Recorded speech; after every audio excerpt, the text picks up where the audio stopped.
The newly appointed president of Peru, Dina Boluarte, called on the various political forces for broad unity and asked for a political truce.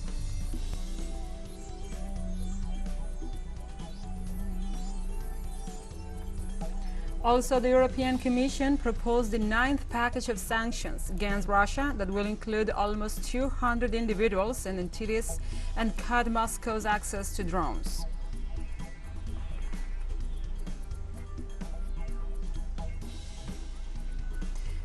Egypt became a new member of the Development Bank of the BRICS countries, as had been proposed by the president of that North African nation, Abdel Fattah al-Sisi.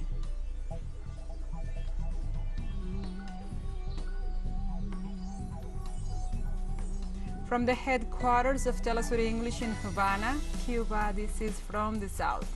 I'm your anchor, Gladys Quesada, and these are the news. The newly appointed president of Peru, Dina Boluarte, during her swearing-in speech, called on the various political forces for broad unity and asked for a political truce so her government can find a suitable exit to the strained political situation. In her first message to the nation in the Congress of the Republic, Dina Boluarte informed that she will convene a broad-based ministerial cabinet to seek a solution to the political crisis the country is facing. She also explained that the initiative intends to transmit confidence to the Peruvians. Likewise, Boluarte specified that she was not asking that her administration not be audited, but a deadline to rescue the nation from corruption and misgovernment. The head of state recognized the armed forces and the national police as fundamental institutions of democracy.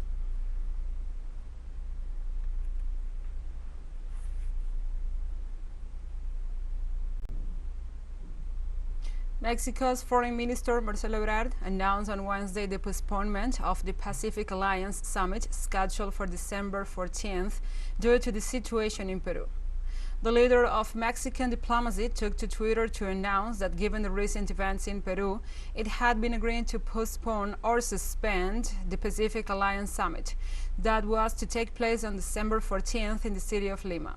In the same vein, the Minister of Foreign Affairs regrets that the events that took place in Peru. This is the second time that the summit has been suspended after it could not be held last November 24th due to the Peruvian Congress' refusal to grant travel permission to then President Pedro Castillo.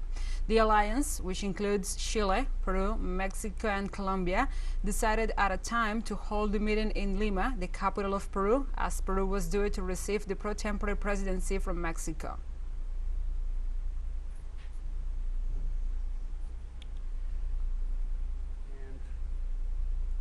We are going to generate. A Guatemalan court sentenced former President Oro Perez to 16 years in prison, finding him guilty of leading a massive customs fraud scheme while in office. Judge Irma Janet Valdez read out the sentence in court.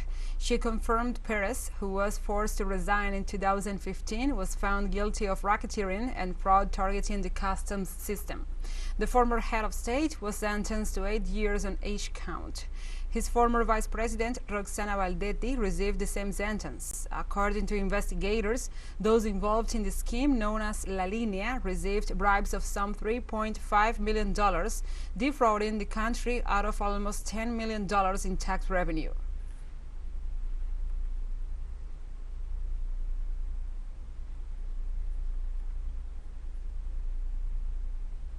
In Latin America, expression of support for Argentinian Vice President Cristina Fernández de Kirchner continue, with regional leaders denouncing political persecution against her. Argentinian President Alberto Fernández questioned the verdict as said Cristina is the victim of lawfare scheme. In Venezuela, President Nicolás Maduro Moros said sooner rather than later the truth will prevail, and the voice of the Argentinian people will be respected. On his part, Brazilian President-elect Luis Ignacio Lula da Silva sent a solidarity message to Vice President Fernández, while Mexican President Andrés Manuel López Obrador described the incident as a political revenge. In the same line, Cuban President Miguel DiazCanel expressed his support for Vice President Cristina Fernández.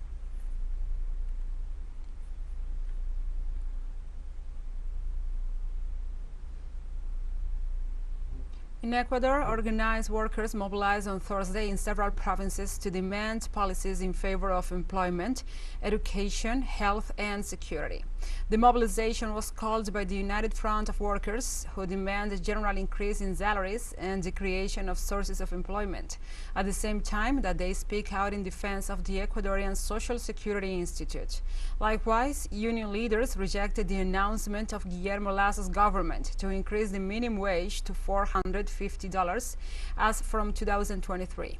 They claim that the figure is lower than the value of the basic food basket. This mobilization is part of the Actions for the Human Rights Day, which is commemorated every December the 10th.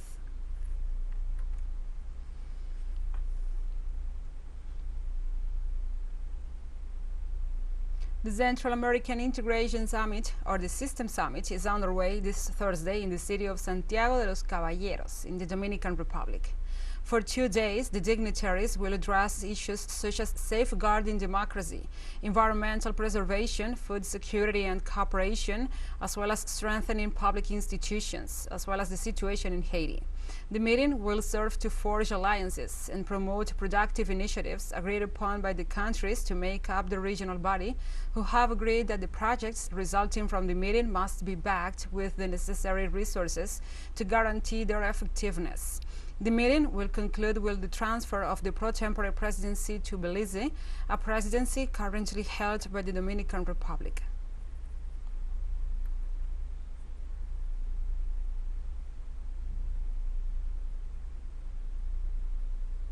On Thursday, Cuban President Miguel DiazCanel concluded his official Caribbean tour. President DiazCanel visited St. Vincent and the Grenadines, Barbados, Dominica, and Grenada with the aim of promoting bilateral relations with Caribbean nations. The Cuban head of state discussed collaboration agreements in agriculture, health, infrastructure, education, environment, climate change, among others. He also headed his national delegation in the 8th CARICOM Cuba Summit. President Miguel DiazCanel reaffirmed that during his visit, he verified the truth of the legacy of Commander-in-Chief Fidel Castro Ruz in the special relationship that he established with the Caribbean countries.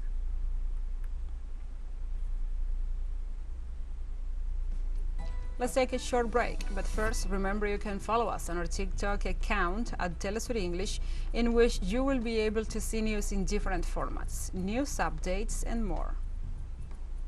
Other stories coming up. Stay with us.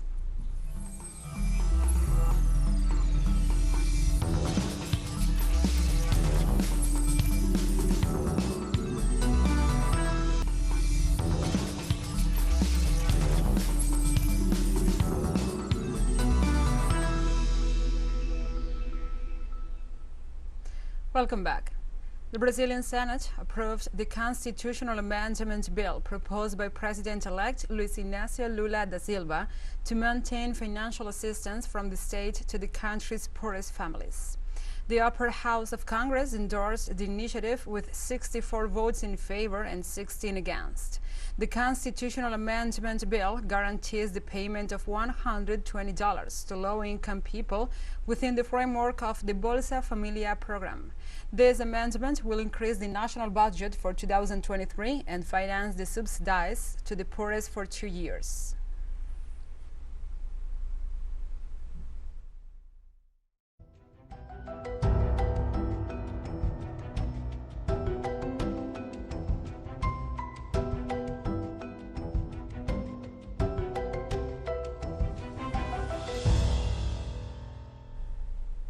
Now we move on to other topics. Researchers working at a Brazilian environmental organization has developed intelligent mapping techniques to provide real-time information that helps firefighters respond more quickly within the forest, offering useful tools to protect the rainforest and biodiversity in the region.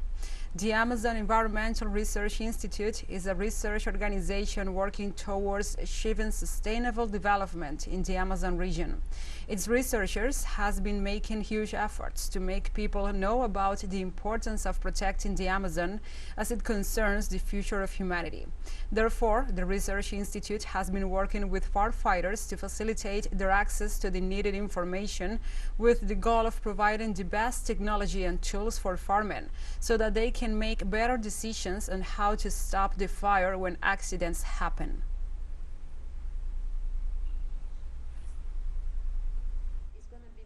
My name is Ania Alencar. I'm a science director at Amazon Environmental Research Institute, IPAM. The work that I do is a work to create awareness about the importance to understand fires in the Amazon and how that is connected with land use change and climate change. Digital maps are very important to guide the strategy to fight fires on the field.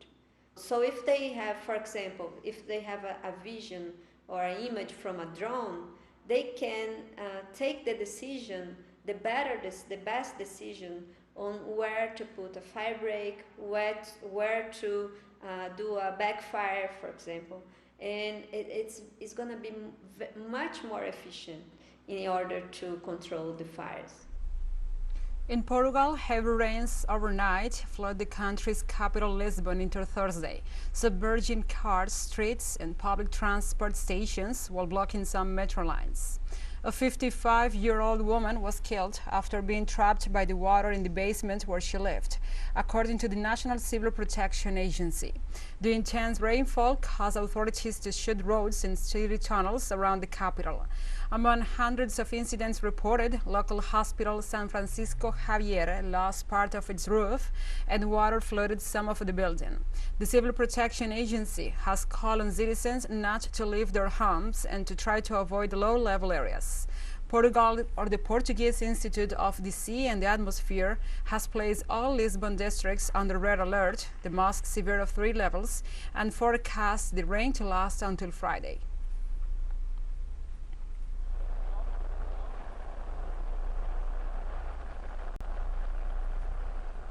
The European Commission proposed the 9th package of sanctions against Russia that will include almost 200 individuals and entities and cut Moscow's access to drones.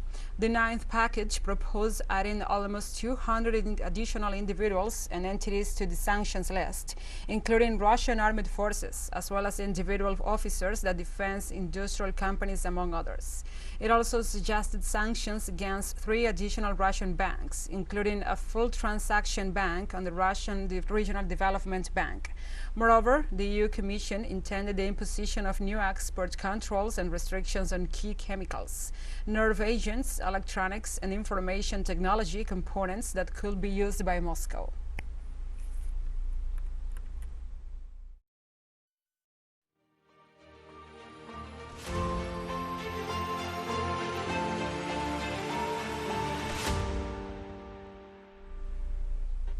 And now we address other topics. European Union's Foreign Affairs and Security Policy High Representative Joseph Borrell dismissed calls to suspend military aid to Ukraine, as the public considers it contravenes efforts to end the conflict. Contrary to those sectors in Europe that defend the idea of stopping supplying arms to Kiev in order to end the conflict, the ongoing conflict also, Borrell said Ukraine is fighting for its survival and at the same time defending common values and security. According to the EU top official, the bloc plans to increase defense spending by 70 billion euros by 2025. European arms deliveries to Ukraine have strained the bloc's defense capability by largely emptying its stockpiles. However, Borrell indicated that the EU is willing to finance the increase in arms and ammunition production to replenish the stockpiles in the member countries of the community bloc.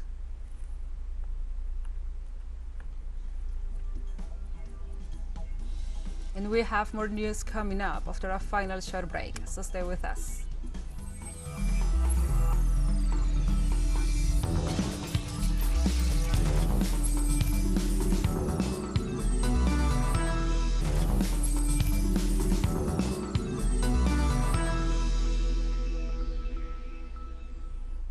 Welcome back to From the South. Israeli forces shot dead 3 Palestinians during an armed raid on the occupied city of Jenin. The Palestinian Health Ministry reported that the victims were identified as Sudki Raket, 29, Tarek al-Damsh, 29, and Ara Shalabi, 46. According to witnesses, a large number of Israeli soldiers carried out a raid in Jenin and the adjacent refugee camp, leading to clashes with local residents, during which Israeli forces killed the 3 Palestinian citizens at point-blank range. They also wounded 10 other people and fired shots at an ambulance. So far this year, Israel has killed 216 Palestinians, including 164 in the occupied West Bank and 54 in the Gaza Strip.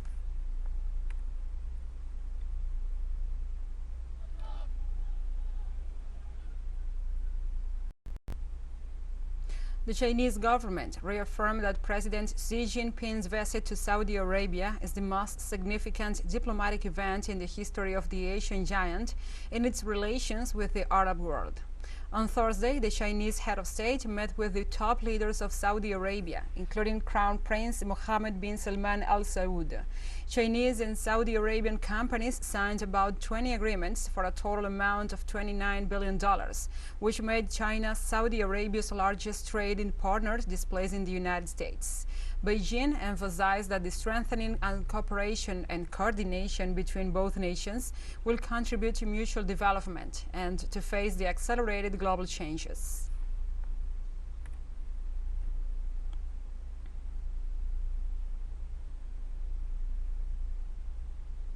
China on Thursday denounced another planned sale of aircraft parts to Taiwan by the United States, urging the North American nation to stop creating new factors of tension.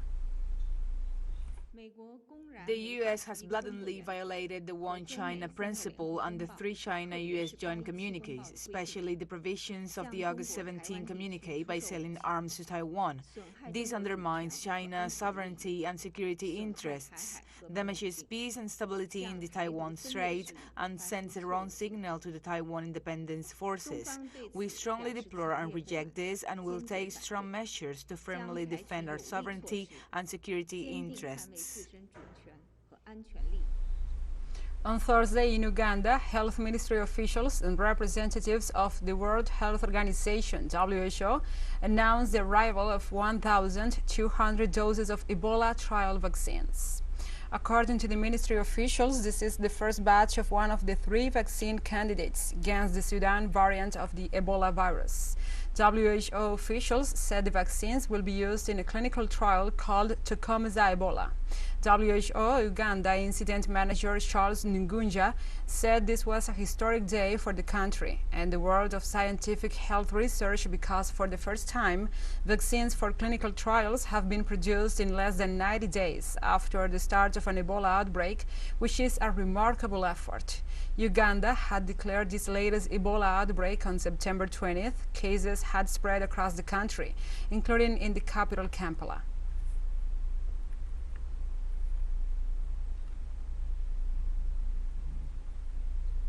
On Wednesday, Egypt became a new member of the Development Bank of the BRICS countries, as had been proposed by the president of that North African nation, Abdel Fattah al-Sisi. Egyptian authorities announced the accession of Cairo to the new Development Bank of the BRICS group. Egyptian Finance Minister Mohamed Maid confirmed and affirmed his country's enthusiasm for enhancing cooperation with international development partners, especially in light of the unprecedented development movement Cairo is witnessing. This participation laid the foundations for comprehensive and sustainable development, contributing to improving the standard of living of citizens.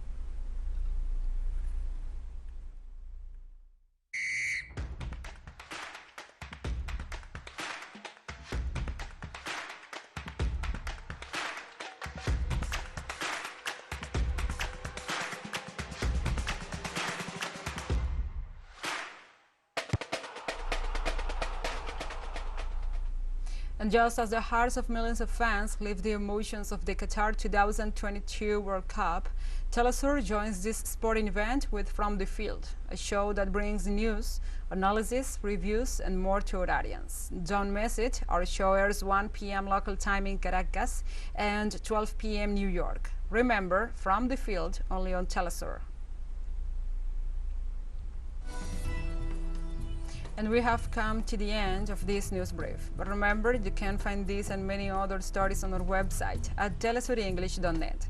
And also, if you feel so inclined, please join us on social media for all the latest news. We are on Facebook, Twitter, Instagram, Telegram, and TikTok. For TeleSUR English, I'm your anchor, Gladys Quesada. Thank you for watching.